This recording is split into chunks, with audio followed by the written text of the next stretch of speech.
night sky trying to make me see your stars, but the dark gets lonely. Now I see violet, I can feel silence, and the dark's all that. Thank you so much for tuning in with me today on Talking with Ness. It's your host Ness Serene.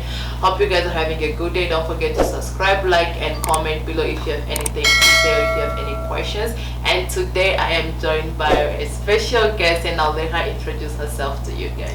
Hello guys, my name is Mary and I go by Lydia. You can follow me on Facebook at Lydia and Instagram. Thank you so much. So today we're going to be talking about foster care system, and I hope you guys are going to enjoy this part of the section. So my question to my guest, how long have you been, where are you from originally? I am from Liberia and I came here 2004. Oh yeah, practically you grew up here. So how was your experience moving from Liberia to the United States? I mean, it was a good experience, learning something new and having free education. And some people in my country don't have education like that, and having a place to stay, a beautiful streets, and having a car. So I took a good advantage of it. That's interesting. That's awesome. So we're going to talk about the foster care system, if you should say. Like, how can you define, like, what is foster care? Foster care is where children who are abandoned by their family, been abused, and don't have anywhere to stay. So like the government found a place to go for like group homes for kids, foster parents for kids, and shelters for kids, boys and girls at the age of young, like babies, until they're, let me say, 18 years old, or they might have it till 21 years old. Okay, and then how was your experience living in the foster care system? My experience was unique. Sometimes it's a good place and a bad place, but like after all, I learned a lot about myself, like being independent and taking care of myself, and like learning how to like basically love myself. Because when I was very young, being there, I like felt abandoned a lot. I felt like I wasn't loved. So like growing up, I already learned about, you know, being independent, and when I turned 18, get your own apartment, get a car, get a job. Remember, like, your bills comes first. No more party. Pay your bill 2 months ahead so you can go out with your friends. That's really unique. And then being in a foster care, and then you graduated high school, and then you ended up going to college. Like, what did you study in college? I studied dental assistant. It was very, very difficult because I had 2 jobs. I was doing a pageant, and I wanted to win so bad, and I made sure I was paying my bills ahead of time, paying for like my dresses and stuff, doing some crazy stuff, and like, you know, but like it was very hard, like, because I have hard time reading a lot. So I felt like those kids are like better than me, so I had to work 10 times harder than all the other kids. I would literally stay up at 3 a.m. in the morning reading, so I could have all the answers in my head. Okay, so like being in college, like going to your dental assistant schooling, how were you like financially? Like, did the foster care help pay for your school or anything like that? Yes, they helped pay for my school because I signed up for the independent program when I was 18. So basically I was still with them until I was 21 years old. So they paid for my school until like I could be more independent. But like there's like some other programs called the YMCA. They help kids who are like above 18. They help them with school, buying them food, getting them stuff done in their apartments, and helping them pay some of their bills in the house. So like, yeah, that's it. Okay, and then living in a foster care, what are some advantages that like one can get? One of the advantages is, you know, you have free shelter, you have free food, you have free bed, you don't get abused, you go to school, you get picked up from school, you don't have to walk in a hostel. You get allowances. Imagine in an African home you get allowance.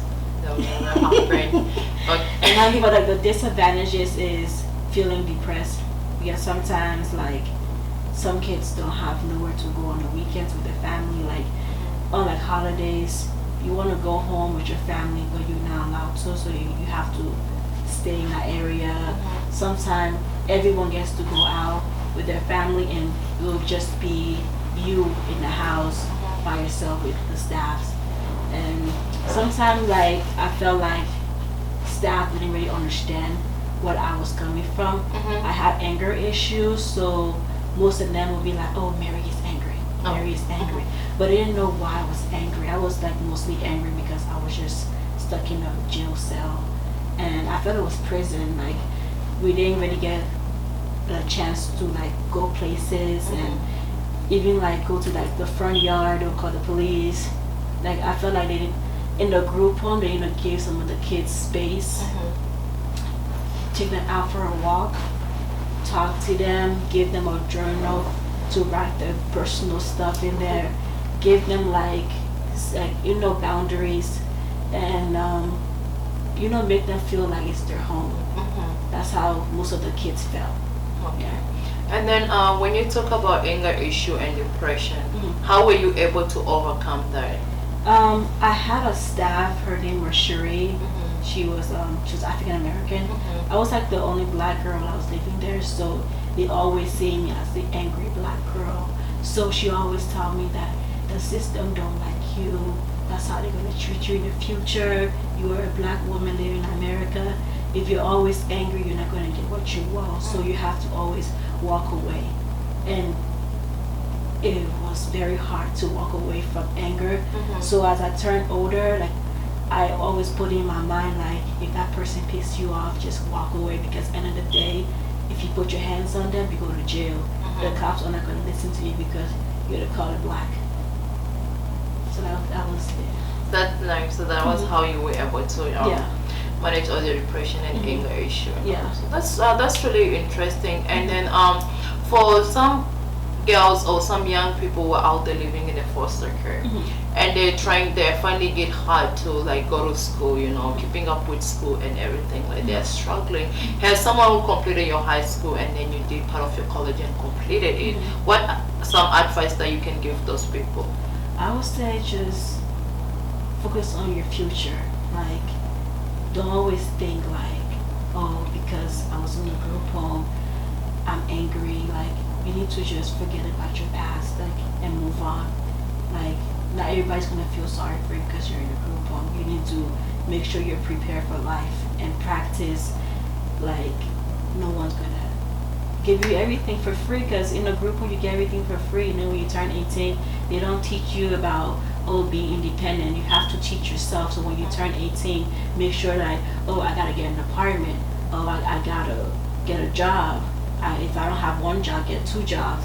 Don't have too many friends, and just focus on your main life. It's just you in this world, because if anything bad happening to you, no one's gonna take care of you except yourself. So you have to make sure that you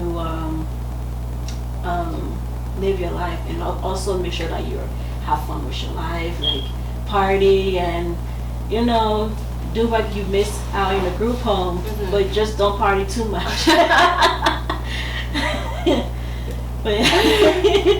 Okay, don't party too much. Okay. I don't know if anyone can try not to party too much, but at the same time, everyone has to manage how they party and learn to prioritize what is important, like, and what is not important at that point. Because at some point we kind of like trying to mix up everything, pleasure and business and whatever, and then at the end of the day, it end up like messing up everything. So advice to other people out there, like everyone, younger kids, adults, everyone like in foster care right now. So just focus on yourself. Don't give up just because you're in foster care and then you feel like nobody loves you, or you feel like your world is at the end.